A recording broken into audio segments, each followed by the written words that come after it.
ವಸ್ತುನಿಷ್ಠತೆ, ವಿಶ್ವಾಸಾರ್ಹತೆ, ನಿಖರತೆಗಾಗಿ ನೋಡ್ತಾ ಇರಿ ನ್ಯೂಸ್ ಪುತ್ತೂರು, ಜನಮನದ ಪ್ರತಿಧ್ವನಿ. ಶುಭ ಸಂಜೆ. ನಾನು ಶ್ರೀಮಾ. ಇಂದಿನ ಮುಖ್ಯಾಂಶಗಳು: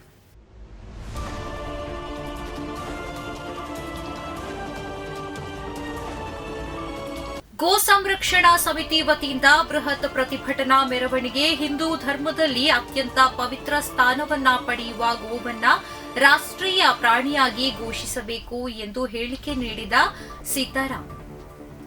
ಗೋಮಾತೆಯ ಕೆಚ್ಚಲು ಕತ್ತರಿಸಿದ ವಿಕೃತ ಮನಸ್ಸುಗಳನ್ನ ಖಂಡಿಸಿ ಪುತ್ತೂರು ಜಿಲ್ಲಾ ಗೋ ಸಂರಕ್ಷಣಾ ಸಮಿತಿ ವತಿಯಿಂದ ಸೋಮವಾರ ಪುತ್ತೂರಿನಲ್ಲಿ ಬೃಹತ್ ಪ್ರತಿಭಟನಾ ಮೆರವಣಿಗೆ ನಡೆಯಿತು. ಬಳಿಕ ಅಮರ್ ಜವಾನ್ ಜ್ಯೋತಿ ಸ್ಮಾರಕದ ಬಳಿ ನಡೆದ ಪ್ರತಿಭಟನಾ ಸಭೆಯನ್ನ ಏರ್ಪಡಿಸಲಾಗಿದೆ. ಪ್ರತಿಭಟನಾ ಸಭೆಯಲ್ಲಿ ಹಿಂದೂ ಧರ್ಮದಲ್ಲಿ ಅತ್ಯಂತ ಪವಿತ್ರ ಸ್ಥಾನವನ್ನ ಪಡೆಯುವ ಗೋವನ್ನ ರಾಷ್ಟ್ರೀಯ ಪ್ರಾಣಿಯಾಗಿ ಘೋಷಿಸಬೇಕು ಎನ್ನುವ ಒತ್ತಾಯ ಈಗಾಗಲೇ ಇದೆ. ಆದರೆ ಗೋವನ್ನ ರಾಷ್ಟ್ರೀಯ ಸಂಪತ್ತು ಎಂದು ಘೋಷಿಸುವಂತೆ ಆಗ್ರಹಿಸಬೇಕಾಗಿದೆ. ತಾಯಿ ಸಮಾನಾದ ಗೋವಿನ ಮೇಲೆ ಕ್ರೌರ್ಯ ಮಾನಸಿಕತೆ ಪ್ರದರ್ಶಿಸುವವರು ಮನುಷ್ಯರೇ ಅಲ್ಲ ಎಂದು ರಾಷ್ಟ್ರೀಯ ಸ್ವಯಂ ಸೇವಕ ಸಂಘದ ಪ್ರಾಂತ ಸಹ ಸೇವಾ ಪ್ರಮುಖ ಸೀತಾರಾಮ್ ಆಕ್ರೋಶ ವ್ಯಕ್ತಪಡಿಸಿದ್ದಾರೆ. ಇಡ್ಕಿದು ಸೇವಾ ಸಹಕಾರಿ ಸಂಘದ ಆಡಳಿತ ಮಂಡಳಿ ಚುನಾವಣೆಯಲ್ಲಿ ಬಿಜೆಪಿ ಬೆಂಬಲಿತ ಸಹಕಾರಿ ಭಾರತೀಯ ಎಲ್ಲಾ 12 ಅಭ್ಯರ್ಥಿಗಳ ಗೆಲುವು.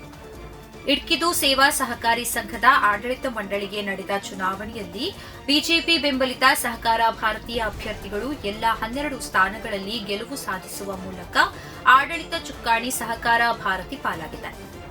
ಭಾನುವಾರ ಆಡಳಿತ ಮಂಡಳಿಗೆ ನಡೆದ ಚುನಾವಣೆಯಲ್ಲಿ 4 ಅಭ್ಯರ್ಥಿಗಳು ಅವಿರೋಧವಾಗಿ ಆಯ್ಕೆಯಾಗಿದ್ದು 8 ಸ್ಥಾನಗಳಿಗೆ ಚುನಾವಣೆ ನಡೆಯಿತು.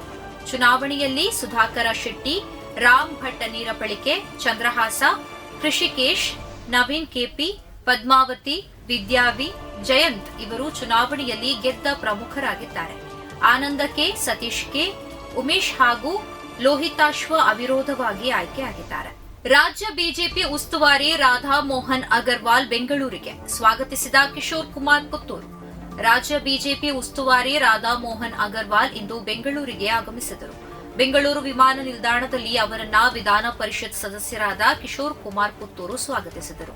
ಈ ಸಂದರ್ಭದಲ್ಲಿ ಶಾಸಕರಾದ ವೇದವ್ಯಾಸ ಕಾಮತ್, ಹರೀಶ್ ಪೂಂಜಾ ಮತ್ತಿತರ ಬಿಜೆಪಿ ಪ್ರಮುಖರು ಉಪಸ್ಥಿತರಿದ್ದರು. ಎನ್ಕೌಂಟರ್ನಲ್ಲಿ 12 ನಕ್ಸಲರ ಹತ್ಯೆ, 1 ಕೋಟಿ ರೂಪಾಯಿ ಬಹುಮಾನ ಹೊಂದಿದ್ದ ನಕ್ಸಲ್ ಮುಖಂಡನು ಬಲಿ. ಛತ್ತೀಸ್ಗಢದ ಗರಿಯಾಬಂದ್ ಜಿಲ್ಲೆಯಲ್ಲಿ ಭದ್ರತಾ ಪಡೆಗಳು ನಡೆಸಿದ ಎನ್ಕೌಂಟರ್ನಲ್ಲಿ ಕನಿಷ್ಠ 12 ನಕ್ಸಲರು ಹತರಾಗಿದ್ದಾರೆ. ಸೋಮವಾರ ಮತ್ತು ಮಂಗಳವಾರ ಕಾರ್ಯಾಚರಣೆ ನಡೆಸಲಾಗಿದ್ದು 2 ಮಹಿಳಾ ನಕ್ಸಲರನ್ನ ಕೂಡ ಹತ್ಯೆ ಮಾಡಲಾಗಿದೆ. ಓರ್ವ ಕೋಬ್ರಾ ಯೋಧ ಗಾಯಗೊಂಡಿದ್ದಾರೆ. ಛತ್ತೀಸ್ಗಢ ಒಡಿಶಾ ಗಡಿಯಲ್ಲಿರುವ ಮೈನ್ಪುರ ಪೊಲೀಸ್ ಠಾಣೆ ವ್ಯಾಪ್ತಿಯ ಅರಣ್ಯ ಪ್ರದೇಶದಲ್ಲಿ ಸೋಮವಾರ ತಡರಾತ್ರಿ ಮತ್ತು ಮಂಗಳವಾರ ಮುಂಜಾನೆ ಗುಂಡಿನ ಚಕಮಕಿ ನಡೆದಿದೆ ಎಂದು ಪೊಲೀಸರು ಮಾಹಿತಿ ನೀಡಿದ್ದಾರೆ. ಪ್ರತಿದಿನದ ಸುದ್ದಿಗಳಿಗಾಗಿ ನೋಡ್ತಾ ಇರಿ ನ್ಯೂಸ್ ಪುತ್ತೂರು, ಜನಮನದ ಪ್ರತಿಧ್ವನಿ. ಧನ್ಯವಾದಗಳು. ವಸ್ತುನಿಷ್ಠತೆ, ವಿಶ್ವಾಸಾರ್ಹತೆ, ನಿಖರತೆಗಾಗಿ ನೋಡ್ತಾ ಇರಿ ನ್ಯೂಸ್ ಪುತ್ತೂರು, ಜನಮನದ ಪ್ರತಿಧ್ವನಿ.